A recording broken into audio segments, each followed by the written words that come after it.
you're always going to have that in life. You're always going to have people Absolutely. that criticize you. I'm not just saying Mhm. this because it's some Gary Vee shit or whatever. It's true. You're always going to have people that are criticizing you, criticizing what you're doing. Doesn't matter if you work in Walmart. Doesn't matter if you're CEO of Dasani. You're always going to have people behind your back criticizing you to your face, over comments on Instagram, over comments on YouTube. And it's important to just ignore the negativity and keep doing your thing. Welcome to the Hot Mic Show with Austen Alexander. I like to kind of be aggressive when I start these podcasts. So what can I do? I like to say something completely random to make people think like, all right, here we go. George Washington on a chainsaw. How's it going, guys? Welcome back to the Hot Mic Show, and I'm your host, Austen Alexander. I forgot to tell all my guests this. Try not to look at the camera. I look at the camera all the time because I'm used to YouTube videos. Yeah. But Don't don't look at the camera. Just Whatever look you do, I'll be dead watching you. And if you look at the cameras, Okay. I'm going to slap you silly. Okay. So what's going on, guys? I have my good friend here with me, Savannah Glembin. Savannah, give yourself a proper introduction. Hey, y'all. Thank you so much for having me on the podcast, Austen. I'm excited to talk about the topic that we're going to be talking Why are you laughing? Because I always repeat myself like that, Okay. even with YouTube Well, if you've videos. written the show, I'm going to be mad at you. Okay. Straight I up. won't No, ruin I'm the just show. kidding. I'm just kidding. I want you to relax. Okay, this is not formal. Okay, we're This just is chilling. different than videoing, I Is swear. it? Yeah, it really is. Completely different. I'm sorry. Go ahead and introduce yourself again before you were rudely interrupted by your own laugh. No worries. Hey, guys. What's up? I am so excited to be on Austen's little podcast show. He is amazing and has been really putting together all these different business ventures. And as a friend, I'm really here to support him in that. And that's definitely like one thing that we'll talk about today is how, being able to support each other and whether it's online and social media or actual like businesses that are associated with it. It's like interesting to be able to support your friends. But anyway, I completely avoided introducing myself, but it's all good. But Okay, let's do this easy way. okay. Okay, what's your name? So I'm going to do this. Okay. Hey guys, what's up? My name is Savannah. Where are you from? Hey, here we go. Okay, let's do actually it. Ready to go. Hey guys, what's up? My name is Savannah. I'm from Phoenix, Arizona. I'm currently a Marine in the United States Marine Corps. I'm an aviation ordnanceman, which means I work on the flight line. I work with all the ordnance and weapons systems on the Hueys and Cobras. Yeah. And I also do a lot of social media and YouTube, and I've built myself a brand, and I've built myself an entrepreneurship online. Yeah, and that's what we're here to talk about. But what was I going to say? Oh, I like how when you introduced it, you said, "Hey guys, I'm on Austen's little hot mic show." That's not I little. took that offensive. I take offense to that. No, but every time we do videos together, so Sarah and I'm sorry, Sarah. What's your name again? Samantha. No, I'm just kidding. Wow, Savannah. wow, Okay, wow, so my girlfriend's name is Sarah. I'm sorry, Savannah. The S's get me. Savannah. Every time we do a video, I'm like, okay, we're filming for your channel. Do an introduction. She's like, "Hey guys, my name is Savannah Glembin. Be sure to check out Austen Alexander." And she like starts talking about me. So she's a very modest girl, and I appreciate that. Oh, But thanks, man. today we're gonna talk about, since you are very active on social media and you are active in the military, as am I. I want to talk about that because I think there's some very important topics with some good stories that we can get into today, and I'm excited to do it. So, how long have you been on social media? How long have you been pursuing building a personal brand? So I started up YouTube and in I think like 2014 or something. And initially started out with me, just kind of posting like fitness stuff. Like when I was in college, I was really into fitness. I was going to be an officer. I was in the ROTC program. And it started out with me posting this video to get on this ESPN show called Battle Frog. And it was basically like an audition tape. And I posted it online and ended up getting cast for the show. And I saw automatically from that first video, like how much of a difference like a video can make versus a picture, or marketing yourself can make and get you like all these opportunities that not putting yourself out there will, you won't get those opportunities if you don't put yourself out there. And after I decided, I wanted to be a Marine, I decided I want to make my channel about helping young women, find out what they want in life, and through my journey and what I've done throughout the Marine Corps and joining the Marine Corps and the whole process, and like dealing with your parents and stuff you deal with as a female, which is different than being a male. Sometimes you deal with that sexism, you deal with all these different things. And I really wanted to help young women out. And that's why I actually started my channel. Okay, Yeah. cool. And you are also very active on Instagram. You started your Instagram for the same Same reason? I actually, like, I think like my first post was like a selfie when I was like 13, when I was like of peanut course. butter Yep. selfie time. Yep. Like literally. So like, I think my Instagram just started out as just me. Like it was just Mm-hmm. purely me. And that's what I wanted my Instagram to be. And then it ended up turning into something else. Whereas Yeah. like my YouTube started out with that like specific goal in mind. But like as Instagram, like I'm sure we'll get into this today, but when you are somebody that influences others or somebody that has a social media persona, you have to make sure that what you're putting out is a positive message, Yeah. but yet also being very real Mm-hmm. with your following.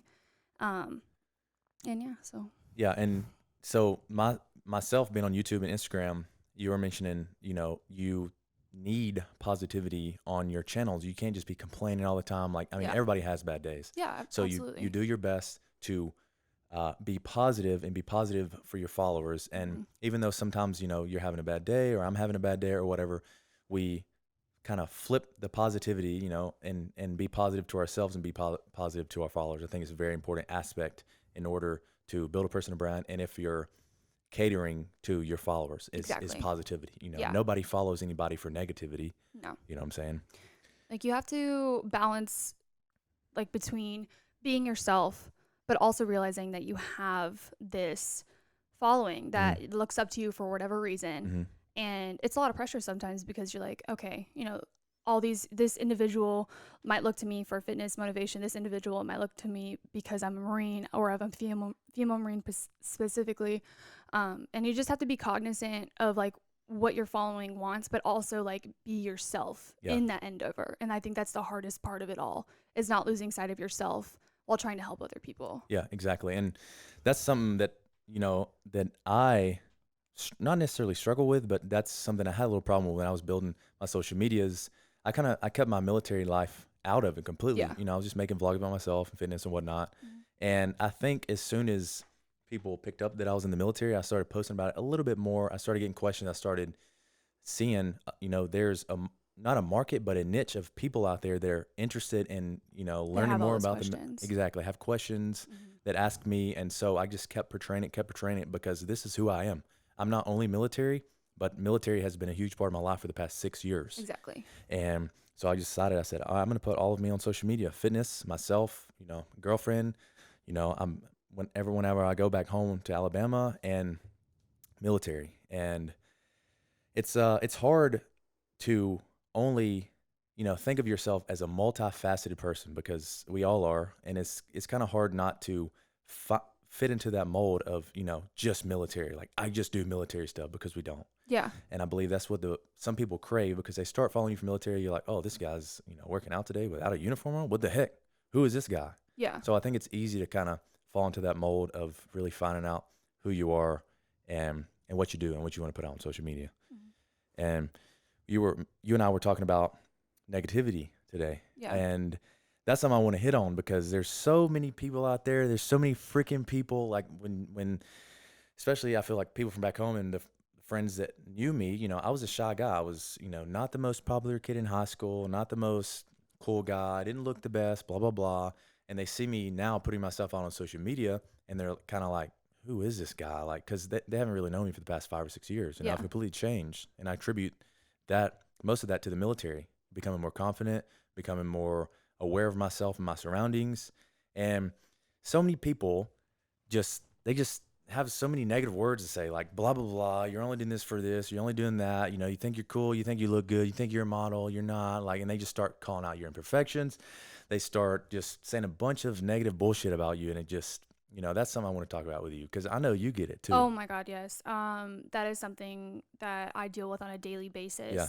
Especially, being a female. Like, I don't want to like play this card this entire podcast, but seriously, like, people will come for you regardless of your sex. But being a female, the kinds of sexist remarks that I've dealt with on YouTube specifically, because it's so anonymous, like the profiles and everything, that they can just say whatever they want and have no like repercussions. Exactly. And I actually put together, a list of things that people have said about me like random people that don't even know me.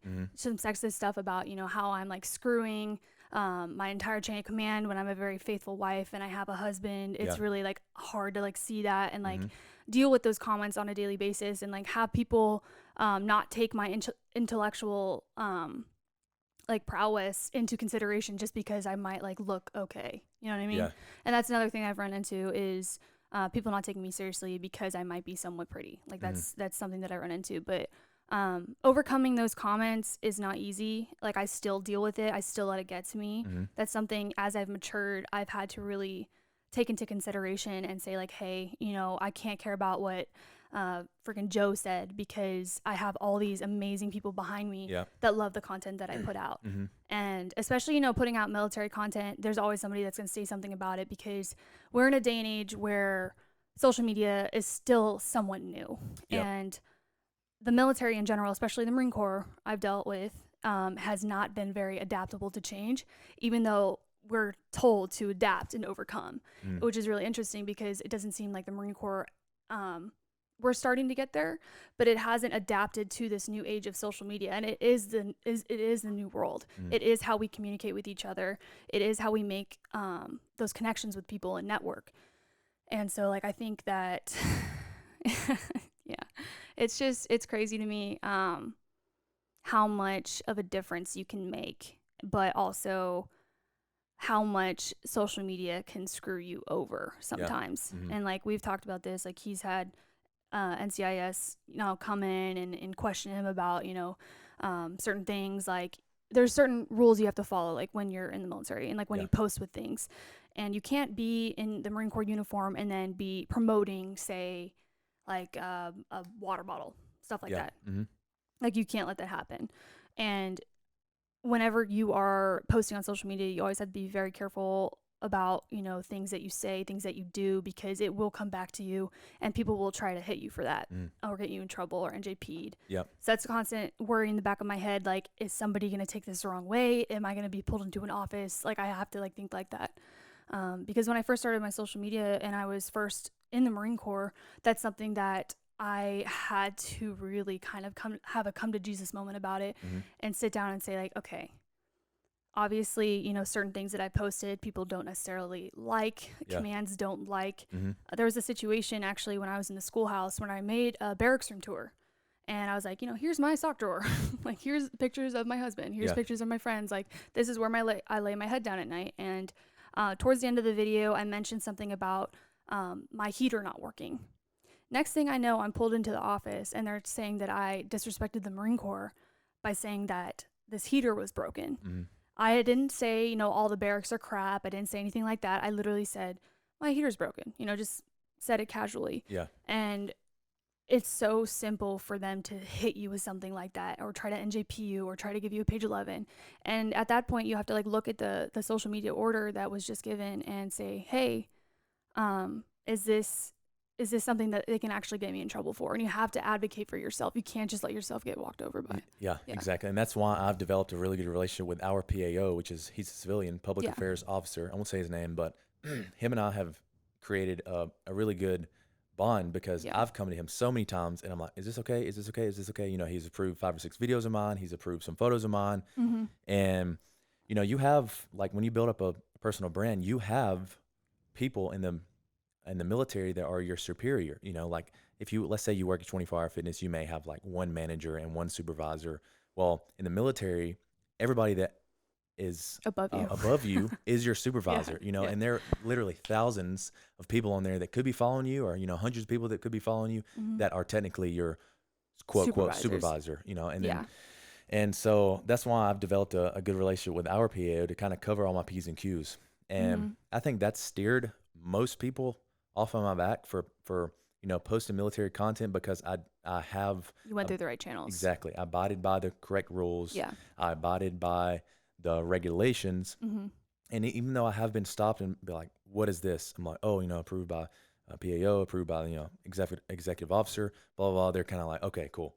And that's if anybody is out there in the military and they're trying to post stuff, that's what I would recommend. So you can cover your, you know, be on your P's and Q's, cover your ass in case anybody tries to come back and say, you can't be posting this, because there's a very not strategic, but very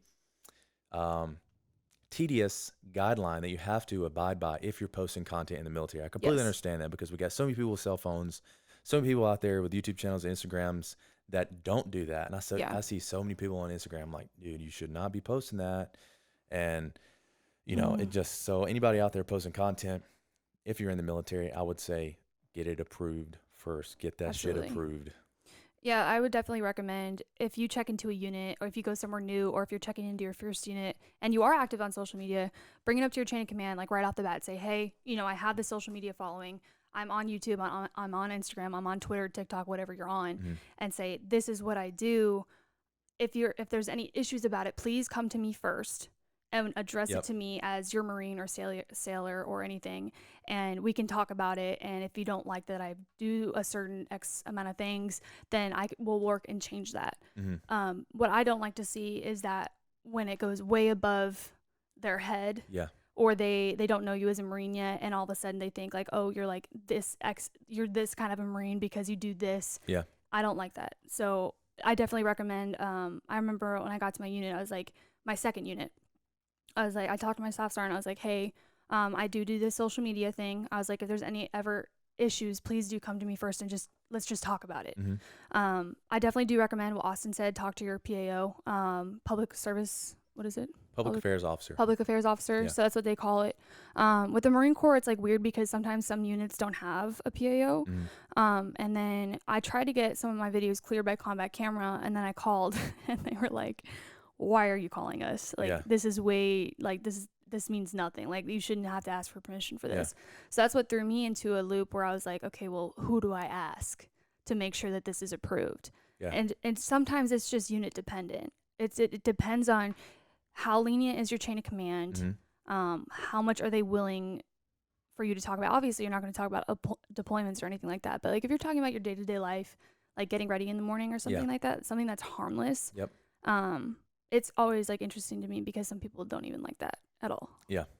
And I agree. And I think it's like you were mentioning earlier, it's so new. People are so weary and they're so careful about, their not inferiors, but the people under them that are posting this stuff. So they try to interfere, it doesn't benefit them any. So they just try to tell us, no, don't do that.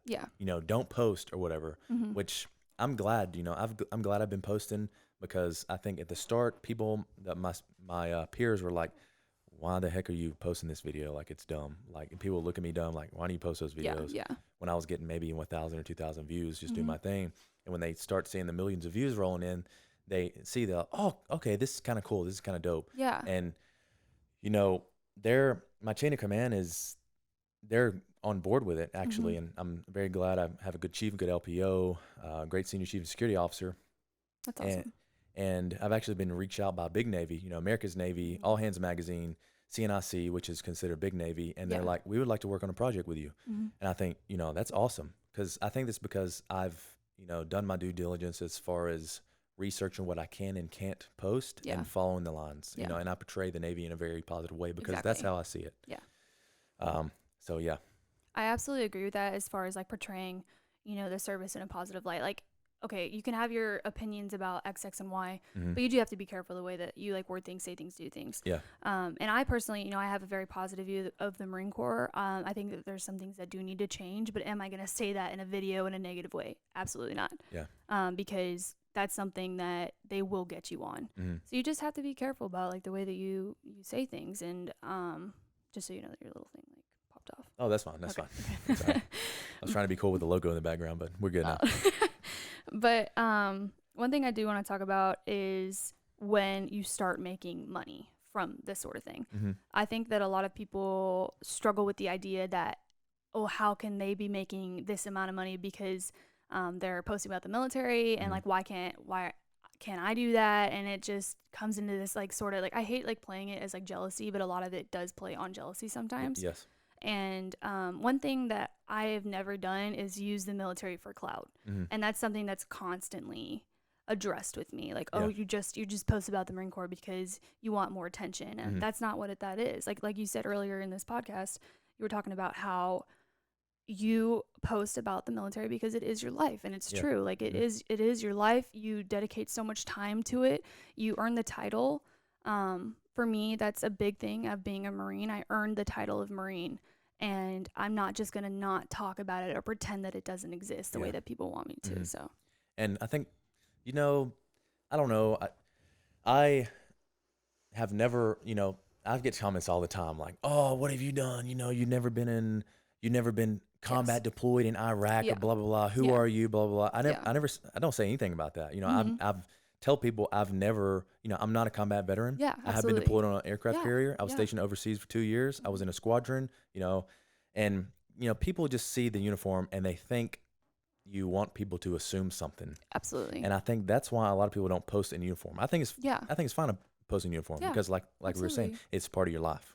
You've been through shitty situations, you've been through great situations, and I talk about them. And I think it's good. I think it's good to talk about my specific stories. Like, yesterday was the Navy's 244th birthday. Praise the Lord, go Navy. And I posted 10 photos Instagram. I was like, great time in the Navy, happy birthday in the Navy, giving me lots of stuff, blah, blah, blah. And I posted photos from my actual career. Yeah. And, at no point am I like, 2007 Afghanistan combat deployed, No. And if you've done that, that's completely cool. Absolutely. More respect to you. Yes. Awesome. Yes. But I think they're just, what I'm trying to say. I absolutely, I agree with you. I don't like when, let's say veterans or whatever try to discredit you as a Marine or a sailor or an airman or a freaking soldier. That's what they call it. We forget about those. And they try to say like, you mean nothing because you haven't been on a combat deployment. And that's something that I do face a lot because as a Marine, I haven't had that opportunity. Like some people just don't, like they just get put on Muse and that's it. And some people do get lucky. Not a lot of people would say that's actually lucky, but they go to Afghanistan, Syria, Iraq and stuff like that. And for some reason, that's just a tick off the box for a lot of people. And all of a sudden they feel important because that's what they went and did. And then everybody else is just trash because they didn't get that opportunity. Yeah. And that's just something that kind of annoys me sometimes. But absolutely, if you went and you served and you were over there and you have PTSD, if you've been through all of those experiences, I can absolutely also understand why you might feel that way. Seeing somebody, just trying to look from the other side. Seeing somebody, that hasn't been to combat that talks about, say, the military so positively, but because of your experience, you don't feel that way anymore. So it hurts you to see somebody talk positively. So I think that's just something that I think that a lot of people need to take into consideration. Say like, hey, we are in a peacetime. Like we're not at war technically. Yeah, technically, yeah. And peacetime Marine Corps, it's a very different kind of beast. As much as I've been told, obviously I haven't been in the Marine Corps like a very, very long time. Like I haven't been in for 20 years. I haven't been in for 10. But it's just something that I've been told. Excuse me. She's choking. She's going CPR. But it's something that I've been told a lot is like, you don't know the true Marine Corps because you haven't experienced X, X, and Y. But I feel like it's always going to be that way. There's always going to be people that says back in my Corps or back in my day. Yeah, of course. Yeah. Every freaking time. And like you were saying before, that we have people on our social medias. I have veterans all the time. Yeah. God bless them. They're on there. Thank you for your service. They're, they're telling me that. And I'm like, no, I appreciate you. Thanks for the positive words on my channel, on my Instagram.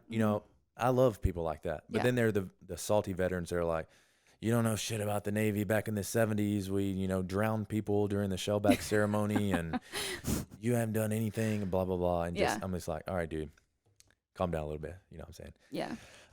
But yeah, I've been very lucky to have come across some great chiefs, great chain of command. I'm really not just saying that. Of course, I've had some shitty chain of command. Yeah. But all in all, I've come across lots and lots of great chiefs, people that support me, people that support what I'm doing, and I just want to give a huge shout out to them. I know you've experienced that too, because there's so many people out there. Well, lots of people that are like, what are you doing? You shouldn't be posting those videos. And exactly. Your actual chain of command, chiefs, whatever, they know you're active on social media. They're like, I see your stuff. I watch your videos. You're doing great. Yeah. So I really appreciate that. I don't think I say that enough. I think that Austen, sorry to cut you off. No, it's all right. It's all right. I think that Austen does a really great job of, being very humble and making videos that actually like really truly do help people in the most positive way. Like I remember one of the first videos that I saw that he posted was a financial one about the Navy. Yeah, military and like pay. breaking down military pay. And I was like, okay, this is an awesome video because it's not just for up and coming military. It's for somebody that might join. It's for people that have been in and honestly aren't good with money. And it's amazing to see somebody that actually like really wants to like help people that way. And he does it in a very humble way. And I really do appreciate that. Like as a fucking viewer, sorry, cut my. It's all right. Okay. Okay. And as a friend, and it's been amazing to see him, you know, up and coming. Like we both did Creator of the Day or something. Creator of the Day. Yeah, so we both just got that recently, and that was really cool to see him get that, and then I got it. And I was like, oh, I agree. I'm like, Yeah. I'm cool now. Congrats, by the way. I don't think Thank you. Oh, you did. did You tell did. you. You Yeah, said yeah. you said congratulations. I bought you a cake. It said Creator of the Day on it. He did not buy me a cake. I wish he bought me a cake. But yeah, that's something I think we can both agree on, having people that support us and then people that are just downright, you know, just try to shame us and stuff like that. Actually, I can quote it. I got a message the other day. It's you look like you like it in the ass. You and your dog face girlfriend, hideous. No. And yeah, I'm just like, okay. I'm like, I said like LOL or something because now it doesn't bother you. Yeah. I mean, when I first started my YouTube channel, people were talking about my complexion, about especially under the bags of my eyes. Yeah. You did it today. Thank you very much. I'm very self-conscious. No, I'm just kidding. No, but yeah, people just call you out on the smallest, most petty thing. That's the first time I've ever said that word. It's trending right now, so I figured that I would say it. Just, you know, call you out on the most, you know, things you can't help and things blah blah blah. And I'm just like, come on, dude, what are you doing? Like, that's something I'm passionate about because reading those comments, at first it got to me. I'm like, wow, like who has the time to pick out this stuff about me? It kind of like nicks at you, like I'm every just single little one. You're just like, oh, okay. And despite, you know, looking back now, getting, you know, thousands of comments that are positive, like, oh, I love this video, great video. Absolutely. You know, and then there's those 2 comments out of 1,000 that are just like, the fuck you doing, dude? Like, you know, and that's something that I would like to portray. Like, you know, you're always going to have that in life. You're always going to have people that criticize you. I'm not just saying this because it's some Gary Vee shit or whatever. It's true. You're always going to have people that are criticizing you, criticizing what you're doing. Doesn't matter if you work in Walmart. Doesn't matter if you're CEO of Dasani. You're always going to have people behind your back criticizing you to your face, over comments on Instagram, over comments on YouTube. And it's important to just ignore the negativity and keep doing your thing. I'm sure every successful person in this world has come across the negative criticism haters. and the haters, if you will. So I just want to portray that, you know, if you're watching this, whether you're watching on Instagram TV or whether you're listening to podcast platforms, you know, you're always going to have people, no matter what you're doing, no matter if you're a military YouTuber, no matter if you're a blogger, no matter if you're talking about freaking jeans on your channel, or if you're doing gym clothes reviews, you're always going to have those people. And if you haven't yet, they're coming. Trust me, they're coming. So you have to ignore them, keep doing your thing. And remember, if somebody is criticizing you, that means you're doing something right. Yes, I do agree. Yeah, a lot of people do know is like I got injured in January of 2018, injured my back like really, really badly. And being a female Marine, a lot of people injure their hips. Like it's just a fact of life. It just happens the way our pack sits. It's not like our bodies are built differently. It is a fact. We are built differently. Yeah. And so a lot of females do have hip issues. And so when I hurt my back and I was like using a cane and everything, people always assumed it was my hips. And then I always got derogatory comments directed towards me for being female and for being injured. Yeah. When, you know, there's so many male Marines that have shoulder injuries, back injuries, knee injuries, everything. But it just gets targeted towards you because it's a stereotype. Yeah. And that's something that you also have to be wary of, especially in the military, is like you will get stereotyped. It's going to happen. And you just can't let it get to you. My dad always tells me, you know, let yourself be a duck. You know, let that water roll off your back.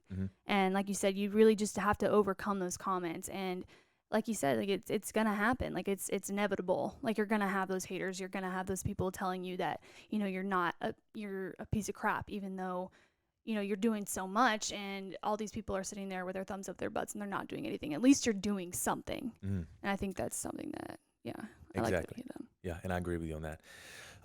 So let's see here. What else are we gonna talk about? Okay, yeah, time in the military, time spent at your job versus time spent off duty. I know you do a lot of you do a lot of shit. You do freelance photography and videography. You make good money off of that. You do personal training. Mm-hmm. You do YouTube.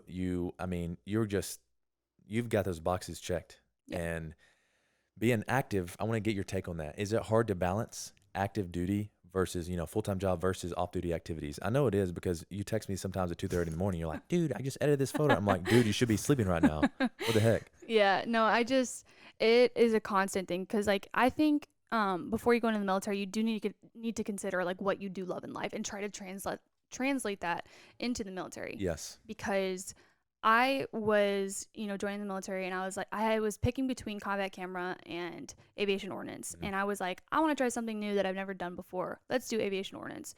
And in reality, I do love aviation ordnance. It's a really, really cool job, but I really should have picked combat camera because that's what I'm passionate about. And I think I would have had more passion for that job. Yeah. And so as far as like balancing, active duty military, Like the active duty military, and being a businesswoman, is you won't sleep.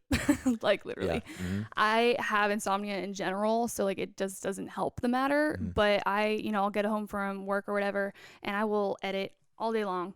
When I start a video, like I've texted Austen, like he said, at like 4 a.m, hey, I just finished this video, like it's up on YouTube, like whatever. And I get all excited about those projects. But I think like you won't be successful in the businesses that you do unless you love it and unless you're excited about it. Yeah, exactly. Mm-hmm. Mm-hmm. And Yeah. that's something, when I first, I haven't really talked about this a lot, but I founded a marketing, LLC, and Marketing Ventures LLC. Subscribe to YouTube. No, I'm just kidding. No, so I founded it probably last year, and I was like, I want to do marketing. I'm good at creating landing pages. I'm good at Facebook ads. Let me do this for businesses. Yeah. And, after doing it, even though I charge a pretty good amount on Upwork.com or wherever I'm doing it, and I realized that versus YouTube, that's when my YouTube really started taking off. I started being more consistent with it. That's when I realized, I was like, I would much rather, be a personal brand instead of working for other people, just do this for myself. Absolutely. And at that point, I realized, I was kind of slacking from the marketing because I wasn't truly, truly passionate about it. Mm-hmm. I could do it. I can do it like the back of my hand. Yeah. But it wasn't something I was passionate about. Creating videos, talking about my life, and building a personal brand on social media is what I want to do, is what I'm passionate about. Yeah. And I think that's very important. And like you were saying, sleep. I'm not saying that to not sleep, because sleep is very important. You need to sleep. It's just a personal problem. Exactly. But I think when people are like, how do you have so much time? How do you have so much time? If you look at your schedule, if you fill out your schedule in blocks, you would realize how much time you're wasting in other places. Not specifically you, but other people. They're like, I want to build a social media brand. I want to build a YouTube channel. Mm-hmm. Look at where you're spending your time. Negate the unproductive parts, and adding productivity there is crucial. Absolutely. Because I think when you look at your schedule, the typical American, 30 minutes, wait in line at Starbucks, grab a coffee in the morning, go home, work out, procrastinate for 30 minutes, watch an hour and a half of Netflix shows, and sleep for 9 hours, sleep for 10 hours, sleep for 12 hours, whatever. If you really, break down your schedule into blocks, and I like to use dominoes, then you can really find out where you're spending your time and spend it elsewhere. That was one thing that took me a while to balance work and to balance what I'm doing off duty. And that's why a lot of my weekends are full. People are like, hey, you want to go play football? My friends are like, hey, why don't you come home? Why don't you play football? Yeah. I'm like, I'm sorry, I'm shooting a video today. I'm really trying to build a personal brand, really trying to build this YouTube channel. And it's just something that you have to accept, hustling and grinding. And whether you're building a business on the side of a full-time job, or whether you're trying to create a YouTube channel or a full-time YouTuber, you have to devote the time to where it is needed the most. The word that you have avoided the entire spiel, it was time management. Yeah. Time management is absolutely key. Mm-hmm. It is something that you do need to have in order to be successful, especially if you are juggling multiple businesses, even one. We were talking about this earlier, is the time that goes into editing a video, putting the video together and everything. Yes, the easiest part is shooting the actual video. Yes. The hard part is finding non-copyrighted music, is adding all the sound effects in, cutting the clips together, everything. It takes a long time. Like if I were to post like a 15-minute YouTube video, that video would take me around 10 hours to edit. Oh yeah, that's a long YouTube video. Mine are like 6-7 minutes. Yeah. No, you post long ones. Well, I posted an 11-minute one the other day, but typically people are like, your videos need to be longer. And that's just something I struggle with is putting enough content in there. I don't think it's a bad thing though, because at least you're getting to the point. Like it's Yeah. a video with purpose. Mhm. It's not just like filled with like filler stuff. And I know a lot of YouTube people, they make their videos super long, like 30 or 40 minutes, so they can tag ads in there. I don't know how they do that. Can't. I mean, it's hard. I'll be honest, it's hard. It's a struggle and it's a grind to film and edit your own YouTube videos. Absolutely. To the people that have editors and filmers, Yeah. I mean, yeah.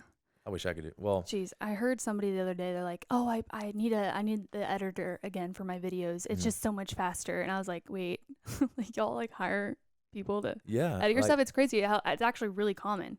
Like they'll just vlog and then like hand it off to an editor, and the editor does it for them. Yeah. I'm like, I'm just wondering how much that would be a month. Yeah, but I like how I edit. And if you're starting out small, you don't really have a budget for that. No, absolutely. And right now, I want to take the YouTube earnings and invest them into other things like, podcast equipment, even though I'm still spending all the time to edit the podcast, edit the YouTube videos, edit Instagram photos, and still work a full-time job. That's something we should talk about, though, the investment into equipment and everything. Yeah, I agree. You want to talk about it now? Sure. Yeah. Okay, let's do it. So I don't even want to think about how much you have. You probably have $40,000 in equipment. Oh my gosh. No, not that much. I mean, but like when you first start out, like the first thing you'll buy is probably, a Canon T6i. Yep. Actually, that's what I started out with. Same exact one. Yeah, so that's what I started out with. And I started out with this little baby 50mm lens that came with the kit. And that's how I started. And it kind of goes from there, and like you learn more. I've learned so much on YouTube, so I'm self-taught completely. Like self-taught editing, self-taught photography, self-taught videography. Everything is all self-taught. Like I've never gone to an actual class or school or anything or business or anything to learn anything that I learned. Yeah. YouTube has honestly been, a huge guiding tool for me when it comes to learning what I have learned. So I can't necessarily say I'm completely like I figured everything out on my own, but I did go searching for those answers myself. And as far as like camera gear goes, over the years, I've put, I think, around maybe like $15,000 into my camera equipment. Yeah. And that's including both my gimbals. I have gimbals for video stability. I had 2 cameras. I gave one to my friend for her birthday. Oh, you just gave it away? Yeah. Well, she really wanted to get in photography, and it was a Canon T6i that I was no longer using. Yeah. And I bought the Sony A7 III, which is an amazing camera for video and everything. I love that camera. You guys should definitely look into it if you are thinking about seriously vlogging. And I've been yelling at Austin to get a full frame camera. Yeah, I'm sorry. He gets the job done though. He gets the job done with the cameras that he does have. He's totally looking at he's looking at the time. No, I'm looking for my camera right here. If you can see in the camera, this is what I use right here, a little Sony A6300. I don't really take care of it like I should. And I'm just leaving the sensor uncovered. Honestly, like I hear great things for that camera though. I'm not giving that much shit, but with that camera in general, it does like actually record for like 30 minutes or longer. Like it doesn't have a time limit, right? Okay. Yeah. So for the Sony A7 III, it does have a time limit. So I see a lot of wedding videographers buying this camera right here. So there's no like hate or anything. But as far as like camera equipment goes, it's not just the camera body that you need to buy. It's the tripods, the lenses, everything that goes into it, your sound equipment. Like I like seeing Austin set up and seeing his setup grow. That's a lot of money and time and everything put into it. And whenever you have a business, I don't just get that money. That money goes back into making everything better. Which is a proper way to build a business. Absolutely. Yeah. Investing back into yourself. And, I'm from a small town in Alabama. $1,000 is a lot of money to me. Yeah. It really is. And when I first bought that camera, I came up from the T6i, which I bought for $350 in Bahrain. I actually bought the European version with a European charger. It's called a 700D, Canon 700D. Oh, okay. And, that was $350. I was like, golly, it's a lot of money. And then I upgraded the A6300. It was $850 used. I was like, okay, this is a lot of money. But, as I've progressed, as I've continued to earn income from YouTube and other avenues, that's when I reinvested back into equipment. Yeah. That's when I got lenses. That's when I invested in, having gimbals, 2 drones, have, this podcast equipment, which was about $1,500 to set up, which is considered very cheap. Yeah. I could still consider this a budget setup. No, this is great. I was asking Austin earlier, I was like, damn, like this is actually a really nice setup. Like, but it doesn't look like it's like crazy expensive, which is why I was like, cause I've considered starting up a podcast for a bit now, but we'll see how that fits into the schedule. Yeah, that's something I was nervous about starting this. So that's why I'm dropping these once a week. Yeah. Is time management. And that's why I'm doing these all pretty much off scripted. I don't want to invest all of my time in this podcast because I'm really trying to still grow my YouTube and grow my Instagram. So I just want to make these, unscripted and just free, just free talking. Yeah, so absolutely. I chop them up, edit them, put them on Instagram TV, Mhm. and make them available on podcast platforms. By the way, if you're listening on podcast platforms right now, you can see the video version of this on my Instagram at AUSTEN_Alex. That's at Austen Alex. Can you So, see it on iTunes? no, You it's not. should. It's not uploaded yet, Okay, well, but I can get it on iTunes. no. I'm saying so. Ladies and gentlemen, you should, once it is on iTunes, go and give him a nice rating. You can give him multiple ratings. It will help his podcast. Oh, okay. Yeah, if you didn't know that. I learned that from Call Her Daddy. I love that podcast. I've actually, no shame, I've listened to that before. I love him so much. Like, I really do. They're so basic, but they're I okay. know. It's like a little like basic bitch escape for me. Yeah, Yeah, you're right. Sarah would love it. I mean, all right, guys, we're gonna Probably wrap it up. Huh? yeah, we're gonna wrap Yeah, it yeah. up. So we're at 40 minutes. That's actually the longest video podcast I've ever filmed. So good job, Savannah. Hey. I want to thank you again for coming on the show right now, even though I forced you to be here. He didn't No, force I'm me. just kidding. I'm just kidding. No. So Savannah, if somebody wants to find you on social media, go ahead and plug your social medias. I'll plug. Give me the plug. Okay. So my Instagram is at Weights and Freedom, and it's pretty much easy. I pop up right away. Can I get like words out today? Is like not a thing. I think it's because you're drunk. I'm not drunk. I'm at all. Okay. I'm just Weights. high on life, ladies and gentlemen. feel That's you how on you that. should stay. Okay. Anyway, and then my YouTube is my name. It's Savannah Glembin, and that's SAVANNAH. And then Glembin, GLEMBIN. It is not spelled gremlin or anything of the Savannah sort. Gremlin. I can't so when I got married, we're just gonna go on a little tangent here, but so my maiden name is Cunningham. Super easy. Nobody screwed it up. And then I got married, and now it's Glembin. Yeah. And everybody spells it wrong, and everybody screws it up, and he did too when he first met me. Did I really? What did I Yeah, say? you did. I What think did you were say? like Glemon. You're like, hey, Glemon. I know. Lemon. I probably sped through it so you wouldn't notice it. Hey, Savannah Glemmer, what's your name again? I do that to Savannah. Not Savannah. I do that to Sarah. When I forget her birthday, Yeah. I'm like, "Happy birthday, Sarah. I love you." So, anyways, guys, Yeah. we're gonna cut this off right now. I really appreciate you watching and listening to the Hot Mic Show. I'm your host, Austen Alexander. Appreciate you tuning in, and we will see you Bye. in the next episode. Hey guys, I hope you enjoyed this episode of the Hot Mic Show. If you want to catch more Hot Mic episodes, you can click the link to my left, or if you want to subscribe, you can click the link below that link. Thanks again. See you in the next episode.